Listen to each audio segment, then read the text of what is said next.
बादशाह सुंदरी को ढूंढ ढूंढ कर बिल्कुल नाउम्मीद हो जाता है। बादशाह सख्त गुस्से की हालत में घर से निकलने लगता है तो जहांदाद उसे रास्ते में रोक लेता है। जहांदाद बादशाह से कहता है कि जल्द घर लौट आना क्योंकि परसों तुम्हारी और मुल्क की मेहंदी है। जहांदाद का अंदाज फातेहाना होता है। वो बादशाह को ये बावर करवाता है कि तुम हार चुके हो, तुम सुंदरी को ना ढूंढ पाए, इसीलिए मैंने तुम्हारी और मुल्क की शादी तय कर दी है। ये बात बादशाह को अंदर तक बहुत तकलीफ देती है। बादशाह समुद्र किनारे बैठ जाता है और काफी परेशान होता है और इसी सोच में मुब्तला होता है कि आखिर वो सुंदरी को ढूंढे तो किस तरह ढूंढे, क्योंकि उसके पास कोई रास्ता नहीं होता। दूसरी तरफ घर में शादी की तैयारियां होती हैं। जहांदाद गुलाम से मिलता है और गुलाम को कहता है कि तुम तैयार हो जाओ, जिस दिन बादशाह की मेहंदी होगी उस दिन मैं तुम्हारा और सुंदरी का निकाह करवा दूंगा और तुम लोग फिर यहाँ से चले जाना। ये बात सुनते ही गुलाम पहले तो खुश होता है, लेकिन फिर एक सोच में मुब्तला हो जाता है कि हमारे साथ अचानक ये सब अच्छा कैसे हो गया, क्योंकि उसे जहांदाद से इस बात की उम्मीद नहीं थी कि वो गुलाम के साथ कोई भी अच्छाई करे। गुलाम के चेहरे पर खुशी के बजाय एक परेशानी वाज़ेह होने लगती है। जबकि दूसरी तरफ 2 दिन गुजर जाते हैं। बादशाह और मुल्क की मेहंदी होती है। मेहंदी वाले दिन बादशाह को जावेद का फोन आता है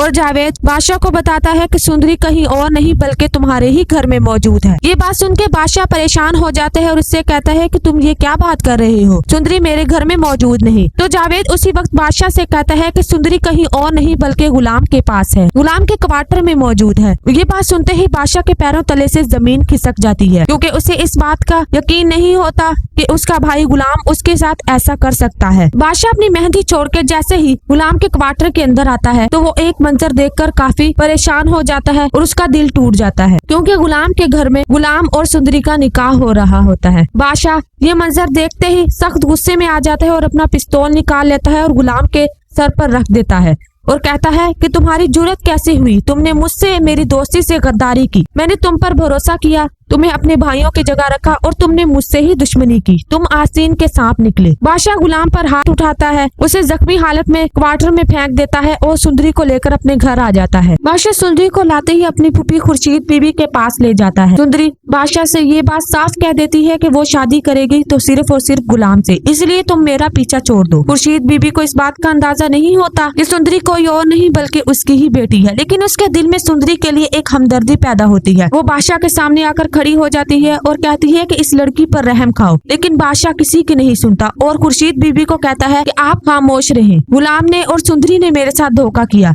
गुलाम वो जिसे मैंने अपने भाइयों की तरह समझा, मेरी माँ बिल्कुल ठीक कहती थी, गुलाम बस जात है, उसके खून में वफादारी नहीं, उसने मेरे साथ धोखा किया, मैं उसे जिंदा नहीं छोड़ूंगा, मैं उसे बर्बाद कर दूंगा। जबकि दूसरी तरफ जहांदाद जैसे ही सुंदरी को अपने घर में देखता है तो काफी हद तक परेशान हो जाता है, क्योंकि उसे इस बात का अंदाजा हो जाता है कि बहुत जल्द खुर्शीद पर यह हकीकत खुल जाएगी कि सुंदरी कोई और नहीं बल्कि उसकी ही बेटी है।